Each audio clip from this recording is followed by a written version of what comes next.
What are you waiting for? What are you waiting for, huh? What are you waiting for? Oh, the 4K review of I Know What You Did Last Summer? Okay.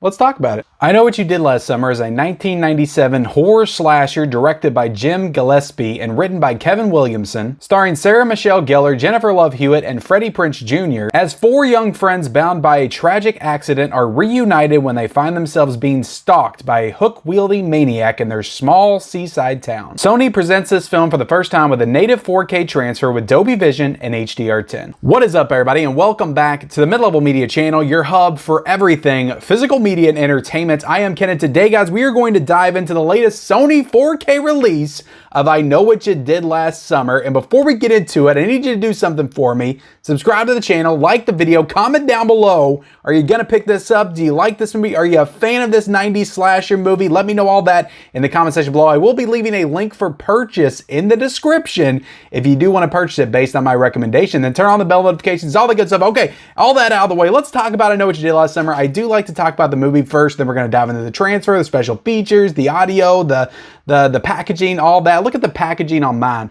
Look at that BS. Look at freaking Amazon crap right there. But yeah, guys, I wasn't exactly sure if I was going to do a 4K review of this one. I did get it, but I was like, I don't know if this is worth doing a review on. But then I watched and I was like, I gotta talk about this. This is one of the best releases of the year, in my opinion. Like, I really feel like Sony did such an awesome job. They really just compelled me to be like, okay, I'm gonna talk about this one. This is a cool one that people should know about. I Know What You Did Last Summer is one that I was always a huge fan of Scream as a kid, but I Know What You Did Last Summer, for whatever reason, growing up, it just didn't really do anything for me. Like, I maybe watched it a couple of times, but I just wasn't a huge fan of this slasher movie. I loved Urban Legends. Like, I did like some of the other like Scream knockoffs, if you want to call them that came out after Scream, post Scream. Some of those other slashers, Valentine, I was a big fan of, but for whatever reason, I Know What You Did Last Summer just never really grabbed me. But I will say, I watched this for the first time in like 10, 15 years, like a couple of years ago. I enjoyed it more then. I think I watched it on Netflix or something. And I'll say right now, watching it again last night on 4K, I enjoyed it even more. Like, this movie is really growing on me. Like, I feel like it's aging maybe better than Scream. Again, I don't want to say it's a better movie than Scream. I think Scream's a little slicker. It's a little smarter in its approach. A little bit better dialogue as well. But it's getting up there for me. Like, I really like this. Maybe it's just the fact that I don't have a ton of nostalgia for this one, and I haven't watched it like 100 times like I have Scream. It still has a very similar problem that Scream does with me, and that's the fact that I've seen Scary Movie like 150 times. So when you get to some of the moments that Scary Movie is referencing in this movie, like I just want to insert the lines that they say in Scary Movie. Like, Jennifer Love Hewitt actually picks up after they hit the guy, she picks up the boot. She says, "Oh my God, here's a boot." And the other one, I think Shannon Elizabeth picks up the boot. She's like, "Oh my God, we hit a boot. And where's the foot? Where's the, what the?" And it's like, I was just waiting for somebody to say, I was waiting for Freddie Prinze Jr. to say, "Where's the foot?" Because there was just so many moments in this movie that felt like they were like almost there to what they did in Scary Movie. So anyway, again, that's not a fair like criticism at all. Like, the movie should stand on its own, but I just can't help but think of that when I watch this. But fortunately, like, most of that stuff is in the beginning, and then the movie kind of takes its own shape as you go. And I feel like Scary Movie kind of left the second half of this movie alone and more or less just focused on like the first 30 minutes when they actually hit the guy. But anyway, Scary Movie talk aside, I really do enjoy this movie. I think it sets up a lot of interesting stuff. Definitely a different type of mystery than Scream. Now, this was written by the same person, Kevin Williamson, so he did Scream and then he did this movie. But what I was reading, I was doing a little research before getting into this. Kevin Williamson actually wrote the script for this movie, and I think it's based off of some kind of short story or something. I think it's based off of like previous source material, but Kevin Williamson wrote the screenplay for this movie before he did Scream, but he couldn't get this one sold. And then after he did Scream, people were like, okay, we want Kevin Williamson. So he's like, well, how about this thing that I already wrote? They're like, okay, let's make it. And this movie also was very successful at the time. I didn't realize that till I was going into doing a little research online, but this was budgeted at $17 million, made $123 million at the box office. So this blew up the box office. No wonder they did, a sequel, like I think a couple of years later. I'm not exactly sure when. I Will Always Know What You Did Last, what was it called? I Still Know What You Did Last Summer or something. I wonder if that's going to get a 4K, but Anyway, yeah, did great at the box office. This was a huge hit when it came out. The stars in this movie, like, I don't know how big, like, I can't remember.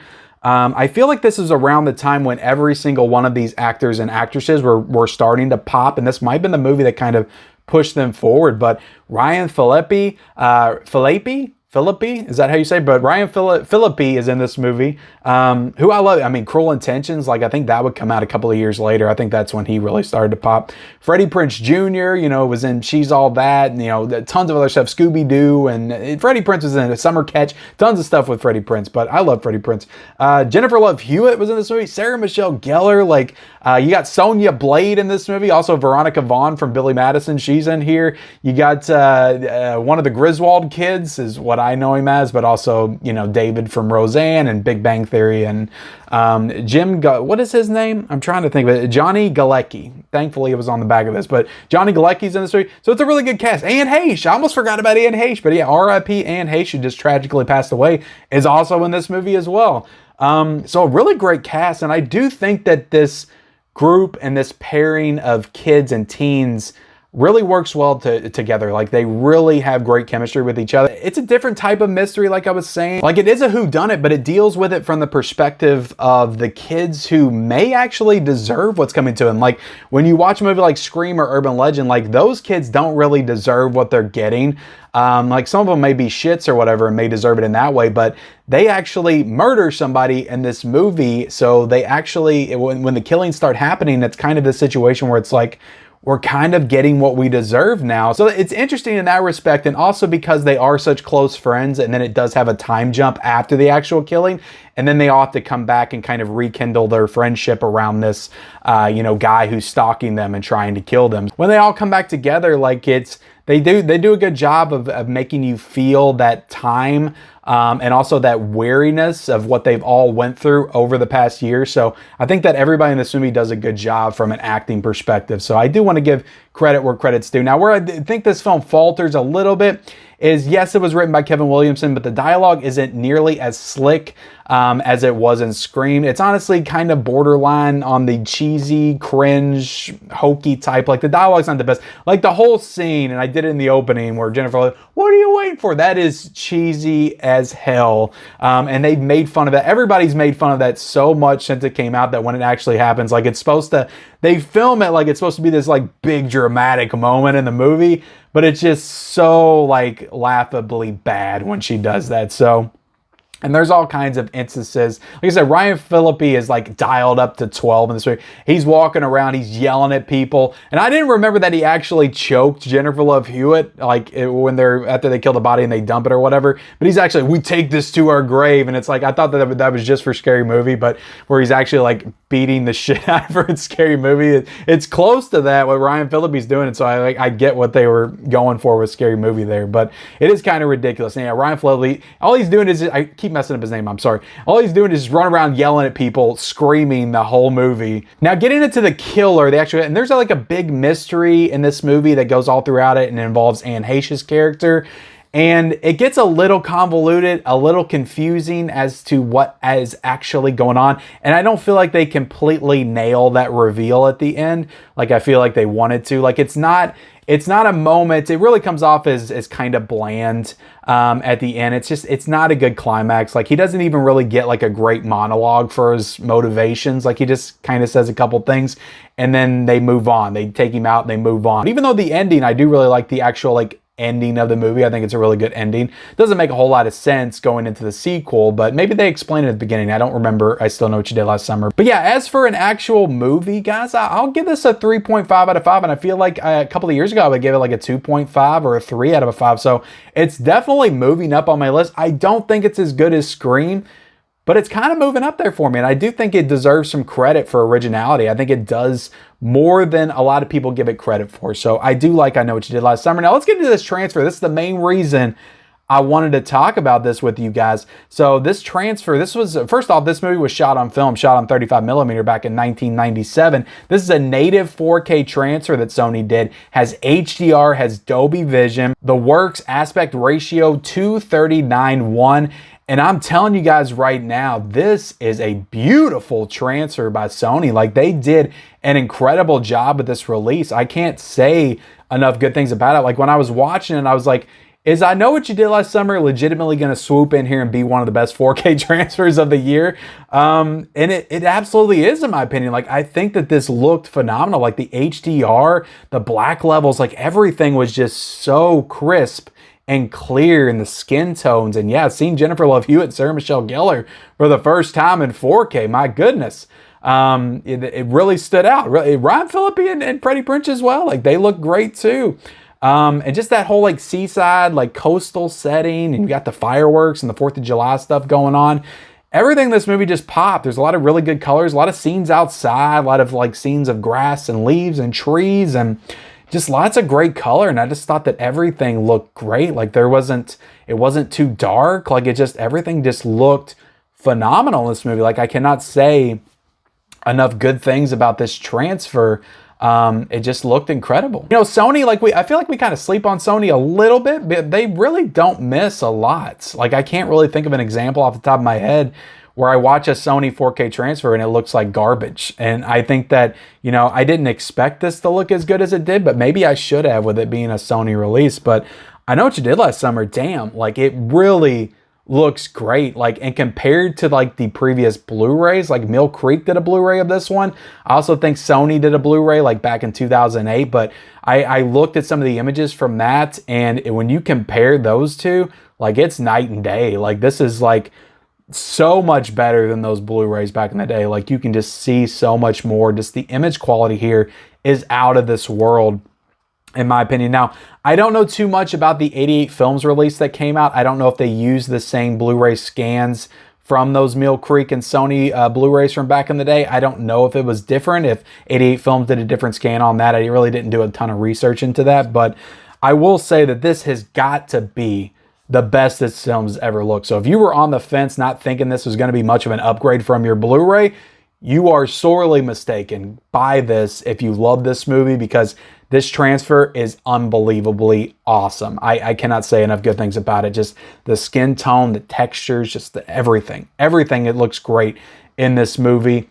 And getting into the audio, this has Dolby Atmos as well. Again, I don't have that full audio setup, so I can't really speak to how great the audio was. Even if the movie doesn't lend itself that well to that full audio setup, it's always good to have it. So yeah, again, another win for Sony here in the audio department. Getting into the special features, this actually has new special features. So again, it's another mark, and it's something I'm not used to with studio stuff. Like, they very rarely will do additional special features, but not only does it have new special features, but it actually brings in some of the new special features that 88 Films did in their release from a couple of years ago, because they actually had a interview with the director, Jim Gillespie. They have an interview with Muse Watson.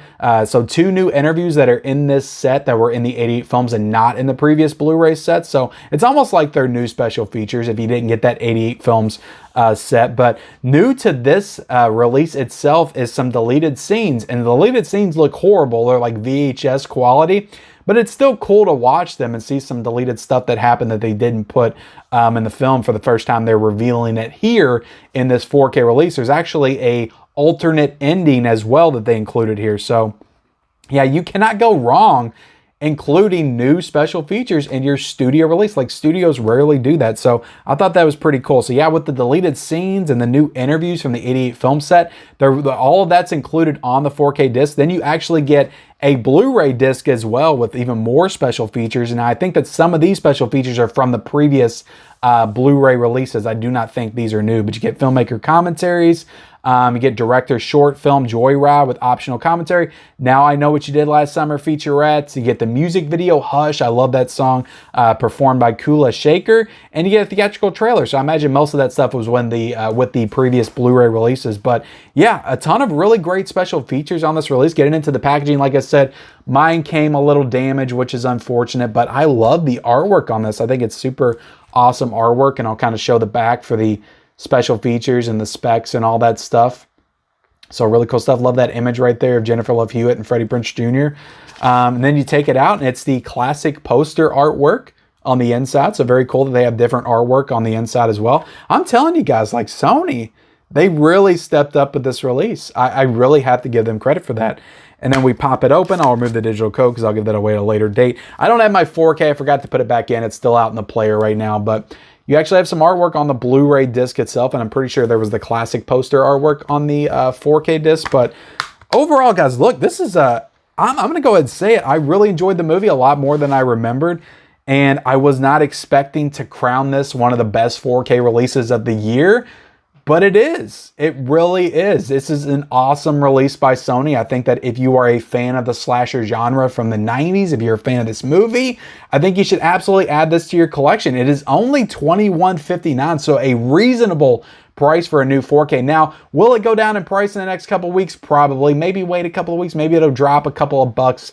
But look, if you want this slipcover, I would say jump on it right now because you might not get it. You might not get a chance to get it in a couple of weeks. But great release by Sony. I got to give them a lot of credit for this one. I absolutely recommend you pick this up for $21.59. Again, I'm going to link that down below in the description, but I appreciate you guys watching this review of I Know What You Did Last Summer on 4K. Hit the like button, hit the subscribe button. Also comment down below your thoughts on this film, whether or not you're going to purchase this 4K or not. Turn on the bell notifications and follow me on all my social media accounts. Those links are down below in the description, and we'll see you next time.